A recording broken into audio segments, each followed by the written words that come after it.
اور مجھے استاذ محترم نے حکم دیا ہے کہ آج بہت سنجیدگی کے ساتھ اس عنوان پر گفتگو ہو کہ ہم میلاد کیوں مناتے ہیں اور اس کی شرعی حیثیت کیا ہے۔ جذبات سے ہٹ کر دلیل کی روشنی میں آج ہم اس کا جائزہ لیں گے کہ ہم میلاد مصطفیٰ صلی اللہ علیہ وآلہ وسلم کیوں مناتے ہیں۔ سب سے پہلے تو میں اپنے نوجوان بھائیوں کو یہ بتانے کی کوشش کروں گا کہ میلاد یہ عربی ہے اور میلاد کا مطلب ہوتا ہے ولادت کے۔ بہت دھیان سے سنجیدگی سے سنیے گا، میں پوری کوشش کروں گا کہ گفتگو جذباتی ہونے کی بجائے کچھ مدلل ہو۔ میلاد کا مطلب، یہ میلاد بنا ہے ولادت سے، ولادت کا مطلب ہوتا ہے پیدا ہونے کے، تو میلاد مطلب پیدا ہونا، ولادت۔ اب میلاد ہم جب کہتے ہیں میلاد مصطفیٰ صلی اللہ علیہ وآلہ وسلم، تو یعنی ہم حضور علیہ السلام کی پیدائش کی خوشی مناتے ہیں۔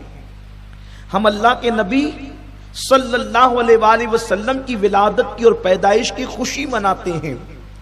اب یہاں پر اگر کوئی ناسمجھ یا کم علم بچہ سوال کرے، کوئی طالب علم پوچھے کہ رسول پاک صلی اللہ علیہ وسلم کی پیدائش کی خوشی کیوں مناتے ہو، تو ایک چھوٹا سا اور بہت آسان سا جواب یہ ہے کہ آخر مجھے آپ یہ بتائیں کہ وہ کون سا بندہ ہے کہ جس کی پیدائش پر خوشی نہ منائی گئی ہو۔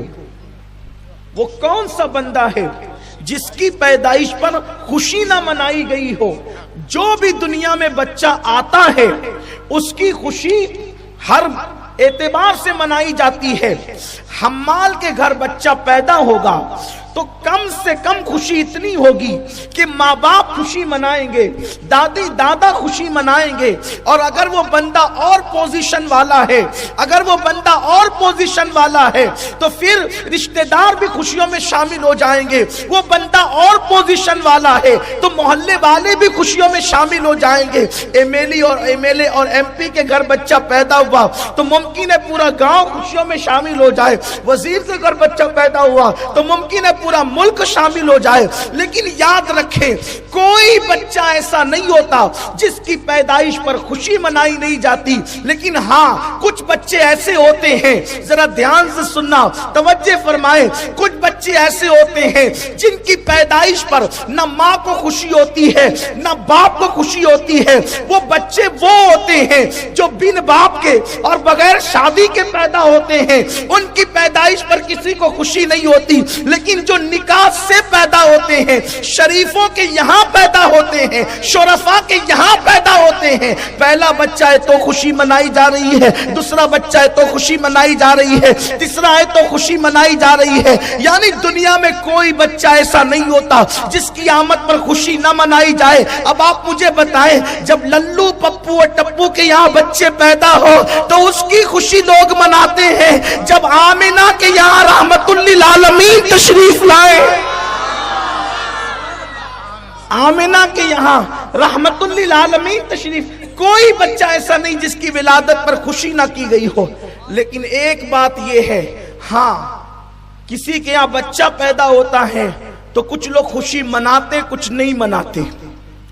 مثال کے طور پر ایک کے گھر میں بیٹے ہی بیٹے پیدا ہو رہے ہیں، گھر والے خوشی منا رہے، الحمدللہ اللہ کا فیضان جاری ہے، کرم جاری ہے اور خوب برکت ہو رہی ہے، آمد ہی آمد ہو رہی ہے، لیکن پڑوسی کو ہے دشمنی اس سے، تو جب بچہ پیدا ہوگا اسے تکلیف ہوگی، مبارکباد بھی نہیں دے گا، منہ چڑھائے گا، منہ چڑھائے گا۔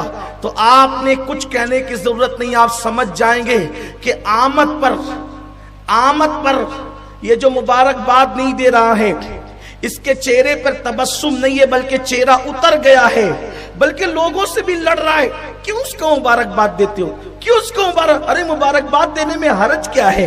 اگر خدا نے اس کو نعمت دی ہے تو مبارکباد دینی چاہیے، آپ کیوں منع کر رہے ہو؟ تو یہ منع کرنے والے کا نیچر بتا رہا ہے اللہ نے اس کے گھر بیٹا عطا کیا، اسے خوشی نہیں ہوئی، اس لیے بیچارہ مبارکباد دینے سے روکتا ہے۔ آپ بتائیں پڑوسی کے بچے کے یہاں پہ بچے کی ولادت ہو اور پڑوسی چاہے کتنا بھی بڑا خطیب ہو، ادیب ہو، عالم ہو، ظالم ہو، کوئی ہو، اگر وہ روکے کہ مبارکباد نہ دینا، آپ کہیں گے یار کتنا جلتا ہے یہ کہ بچے کی ولادت ہوئی اور روک رہا ہے۔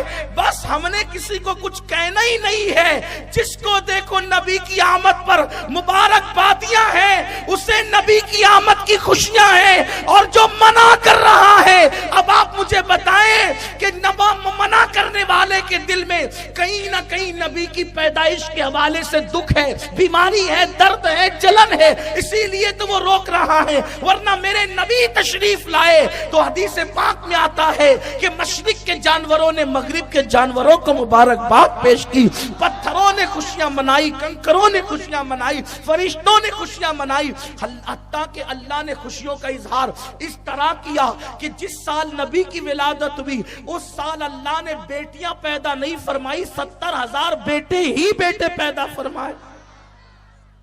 اللہ خوشیوں کا اظہار فرما رہا ہے۔